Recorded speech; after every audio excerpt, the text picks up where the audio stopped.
दोस्तों नमस्कार। बिहार की राजनीति एक बार फिर उसी मोड़ पर खड़ी है जहां पर हर खामोशी सवाल बन जाते हैं और हर मुलाकात संदेश। हाल ही में मुख्यमंत्री नीतीश कुमार प्रधानमंत्री नरेंद्र मोदी से मिलकर दिल्ली से पटना लौट चुके हैं। ऊपर से देखने में यह मुलाकात तो एक सामान्य राजनीतिक शिष्टाचार की लगती है, लेकिन अगर आप बिहार की राजनीति को थोड़ा भी करीब से देखते हैं तो ये समझ जाएंगे कि इस मुलाकात के मायने बहुत गहरे हैं। खरमास खत्म होने वाला है और जैसे ही खरमास समाप्त होगा वैसे ही बिहार की राजनीति में फैसलों की बारिश होने की पूरी संभावना है। दिल्ली से पटना तक सियासी गलियारे में सिर्फ एक ही सवाल गूंज रहा है, क्या नीतीश सरकार के मंत्रिमंडल में अब बड़ा फेरबदल होने जा रहा है? क्या एनडीए के भीतर कोई नया संतुलन बनने वाला है? और सबसे अहम सवाल, क्या नीतीश कुमार अपने राजनीतिक उत्तराधिकारी को लेकर बड़ी चाल चलने वाले हैं? दोस्तों, दिल्ली में मीटिंग हुई, कैमरे दिखे, तस्वीरें आई, चेहरे मुस्कुराते नजर आए, लेकिन जो सामने नहीं आया वो था बातचीत का एजेंडा। न कोई प्रेस साझा नोट, न एनडीए की मजबूती पर बयान, न बिहार के विकास को लेकर कोई औपचारिक चर्चा। अगर यह मुलाकात सिर्फ रूटीन होती तो सब कुछ सामने आता, लेकिन यहाँ चुप्पी थी। राजनीतिक चुप्पी अक्सर बड़े माने दिखाती है। यह मुलाकात ऐसे वक्त में हुई जब बिहार में नई सरकार बने ज्यादा वक्त नहीं हुआ है, लेकिन सरकार के भीतर कई सवाल अभी भी अनुत्तरित हैं।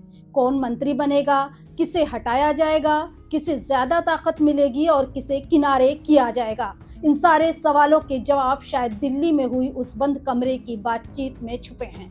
बिहार ही नहीं, पूरे उत्तर भारत की राजनीति में खरमास का अपना महत्व है, परंपरा भी है और सुविधाजनक बहाने भी। इस दौरान बड़े राजनीतिक फैसले टाल दिए जाते हैं, लेकिन जैसे ही खरमास खत्म होता है राजनीतिक गतिविधियां तेज हो जाती हैं। इस बार भी कुछ अलग नहीं है। खरमास के खत्म होते ही मंत्रिमंडल विस्तार की चर्चा तेज हो चुकी है। जेडीयू के भीतर लगातार बैठकें हो रही हैं। बीजेपी के नेता भी अचानक सक्रिय दिखने लगे हैं। दिल्ली से पटना तक संपर्क बढ़ गया है और इसी बीच एक नाम लगातार हवा में तैर रहा है और वो है निशांत कुमार।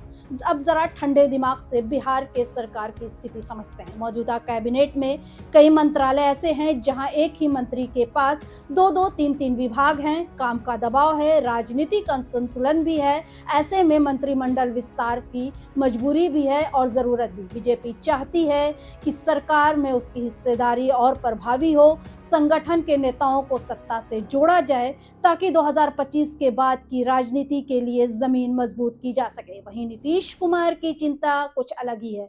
चाहते हैं कि उनकी पकड़ बनी रहे, जेडीयू की पहचान कमजोर न हो और सरकार पूरी तरह बीजेपी के रंग में न रंग जाए। यहीं से टकराव शुरू हो जाता है, यहीं से समझौते की जमीन भी बननी शुरू हो जाती है। नीतीश कुमार की राजनीति हमेशा संतुलन की राजनीति रही है। वो जानते हैं कि ज्यादा खिंचाव रिश्तों को तोड़ देते हैं और ज्यादा झुकाव कमजोरी बन जाती है।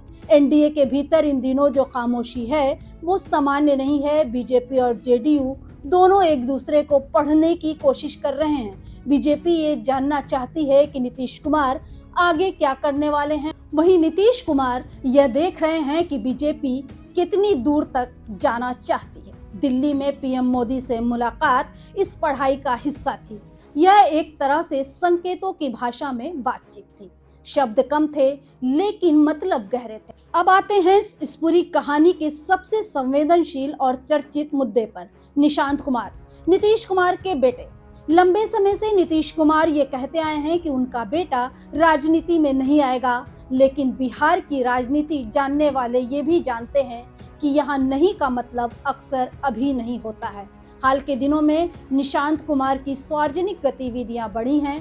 पार्टी के कार्यक्रमों में उनकी मौजूदगी पर नजर रखी जा रही है। जेडीयू के भीतर उनके नामों की चर्चा अब बंद कमरों से निकलकर सियासी गलियारों तक पहुंच चुकी है। सवाल यह है कि क्या नीतीश कुमार अपने राजनीतिक उत्तराधिकारी की जमीन तैयार कर रहे हैं? ये क्या सब अचानक हो रहा है या बहुत सोच समझकर रची गई रणनीति का हिस्सा है? अगर निशांत कुमार सक्रिय राजनीति में आते हैं तो जेडीयू को एक नया चेहरा मिल जाएगा, एक ऐसा चेहरा जो इमोशनली नीतीश कुमार के समर्थकों को जोड़ सकता है।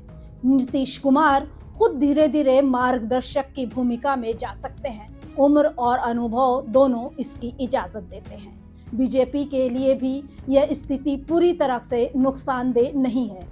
एक स्थिर सहयोगी, एक स्पष्ट उत्तराधिकारी और सत्ता में कंटिन्यूटी, लेकिन इसके साथ ही जोखिम भी जुड़े हैं। विपक्ष तुरंत परिवारवाद का मुद्दा उठाएगा, लालू परिवार से तुलना होगी, समाजवाद बनाम परिवारवाद की बहस तेज होगी और बीजेपी की राजनीति कभी एक पत्ते पर नहीं चलती। जेडीयू के साथ गठबंधन है, भरोसा भी है, लेकिन आंखें खुली हुई हैं। बीजेपी चाहती है कि बिहार में उसका संगठन मजबूत हो ताकि किसी भी परिस्थिति में सत्ता पर पकड़ बनी रहे। अगर निशांत कुमार सामने आते हैं तो बीजेपी के पास दो फायदे होंगे। एक तरफ जेडीयू का भावनात्मक आधार बना रहेगा, दूसरी तरफ बीजेपी अपने संगठन के जरिए सत्ता संतुलन अपने पक्ष में रख सकेगी। यानी प्लान ए भी तैयार है और प्लान बी भी।